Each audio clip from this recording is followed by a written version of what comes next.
Welcome students, তোমাদের সকলকে স্বাগত বিশ্ব স্টাডিওয়ালা ইউটিউব পরিবারে। আজকে মূলত যে বিষয়টি নিয়ে তোমাদের সামনে আসা, তোমরা যারা 2027 সালে মাধ্যমিক পরীক্ষা দেবে, মানে বর্তমানে এই মুহূর্তে ক্লাস 10-এ পড়ছো, তোমরা অনেকেই কিন্তু কমেন্ট করছিলে যে বাংলার যে সহায়ক পাঠ রয়েছে কোনি, সেই কোনি থেকে কিছু সাজেশন দেওয়ার জন্য। আজকে মূলত সেই কোনি থেকেই আমি 10টি মোস্ট ইম্পর্টেন্ট প্রশ্ন বলে দিচ্ছি। এই 10টি প্রশ্ন এখন থেকে ভালো করে তৈরি করো, তাহলে মাধ্যমিকের ফাইনাল পরীক্ষা মানে 2027 সালে তোমাদের যে মাধ্যমিক পরীক্ষা হতে চলেছে, সেই মাধ্যমিকের ফাইনাল পরীক্ষা এবং তার পাশাপাশি নভেম্বরে যে টেস্ট পরীক্ষা হবে, সেই টেস্ট পরীক্ষাতেও কিন্তু কোনি থেকে তোমরা কমন পাবে। ঠিক আছে, এই 10টি প্রশ্ন মোস্ট ইম্পর্টেন্ট। কোনির ফাইনাল সাজেশন কিন্তু এই মুহূর্তে তোমাদের সামনে তুলে ধরছি। যখন টেস্ট পেপার পাবে, দেখতে পাবে এই প্রশ্নগুলো কিন্তু ঘুরিয়ে ফিরিয়ে থাকবে। ঠিক আছে, তাই খাতা পেন নিয়ে বসো, যে প্রশ্নগুলো বলছি ভালো করে নোট করে নাও। তার আগে বলে দিই, তোমাদের কোনি থেকে কিন্তু দুটি বড় প্রশ্ন করতে হবে। 8-এর দাগে তোমাদের কোনি থেকে প্রশ্ন দেওয়া থাকে, 3টি প্রশ্ন দেওয়া থাকে, তার মধ্যে যে কোনো দুটি প্রশ্নের উত্তর করতে হয়। প্রশ্ন মান থাকে 5, 5, 10। ঠিক আছে, তাহলে কোনি থেকে 10 নাম্বারের কিন্তু তোমাদের প্রশ্নের অ্যান্সার করতে হচ্ছে, দুটো 5 নাম্বারের। ঠিক আছে, 3টে প্রশ্ন দেওয়া থাকবে, তার মধ্যে দুটো করতে হবে। এবার কোন প্রশ্নগুলো তোমরা এখন থেকে তৈরি করবে, ভালো করে লিখে নাও। প্রথম প্রশ্ন, আজ বারুনি। বারুনি কি? সেদিনের গঙ্গার ঘাটের দৃশ্য নিজের ভাষায় লেখো। এই প্রশ্নটি ভালো করে তৈরি করবে। 2 নম্বর প্রশ্ন, বুকের মধ্যে প্রচণ্ড একটা মোচড় সে অনুভব করলো। কার কথা বলা হয়েছে? কেন তার এমন অবস্থা হলো? 3 নম্বর প্রশ্ন, জোর বলতে শুধু গায়ের জোরই বোঝায় না, মনের জোরেই সব হয়। কোন প্রসঙ্গে এ কথা বলা হয়েছে? কথাটির তাৎপর্য বিশ্লেষণ করো। ক্লিয়ার? 4 নম্বর প্রশ্ন, 4 বছরের মধ্যেই প্রজাপতি ডানা মেলে দিয়েছে। প্রজাপতি কি? কার তত্ত্বাবধানে কিভাবে প্রজাপতি ডানা মেলে দিয়েছে? ক্লিয়ার?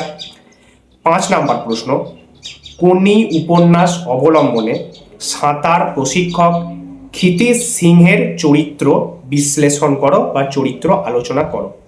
5টা প্রশ্ন হলো। একটা কথা তোমাদের বলে রাখি, কোনির টেক্সটটি কিন্তু ভালো করে পড়তে হবে। তার পাশাপাশি কোনি একটা সিনেমাও কিন্তু আছে, তোমরা চাইলে সেই সিনেমাটি একবার ভালো করে দেখে নিও। একটু সময় নিয়ে সিনেমাটা যদি একবার ভালো করে দেখে নাও, তারপর যদি টেক্সটটা পড়ো, খুব সুন্দরভাবে কিন্তু বিষয়টা মাথায় একদম ছবির মতো গেঁথে যাবে। খুব সহজেই উত্তরগুলো কিন্তু তোমরা করতে পারবে। ঠিক আছে, আর টেক্সটটা একবার কিন্তু পড়তেই হবে ভালো করে। সিনেমাটা দেখবে, টেক্সটটা পড়বে, তাহলে আর কোনো সমস্যা থাকবে না। সিনেমাটা তোমরা ইউটিউবে কিন্তু পেয়ে যাবে, কোনো সমস্যা হবে না।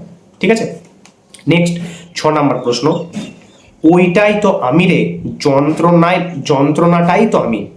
বক্তাকে উক্তিটির তাৎপর্য বিশ্লেষণ করো। মোস্ট ইম্পর্টেন্ট প্রশ্ন কিন্তু এটা। ওইটাই তো আমি রে, যন্ত্রণাটাই তো আমি। বক্তাকে উক্তিটির তাৎপর্য বিশ্লেষণ করো। নেক্সট 7 নম্বর প্রশ্ন, জুপিটার ক্লাবে ক্ষিতীশের বিরুদ্ধে আনা অভিযোগগুলি কি ছিল ওর সাথে? এগুলির উত্তরে ক্ষিতীশ সিংহের বক্তব্য কি ছিল? 3 + 2 5। ক্লিয়ার? নেক্সট, প্রথম দিকে লীলাবতী বিদ্রোহী হয়েছিল।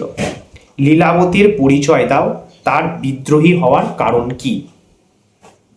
9 নম্বর প্রশ্ন, কোনি তুমি আনস্পোর্টিং।